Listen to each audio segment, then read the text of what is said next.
চাহখিনি প্লেটত বাকি লোৱা দেখি ভাবিছে চাগে কিনো সৰু ছোৱালীৰ নিচিনাকৈ চাহ খাইছে।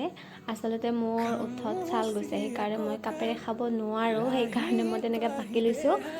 যিহেতু ঠাণ্ডাও নামিছে আৰু ইফালে মোৰ চৰ্দিও লাগিছে, ভাবিলোঁ অলপমান ঝালমুড়িকৈ বনাই খাওঁ, এনেও চৰ্দি হ'লে এইবিলাক জ্বলা তলা খাই বহুত ভাল লাগে। সেইকাৰণে আইতাক কৈছিলোঁ যোগাৰখিনি আনি দিয়া, আইতাই যোগাৰখিনি আনি দিলে। তাৰপিছত খালোঁ।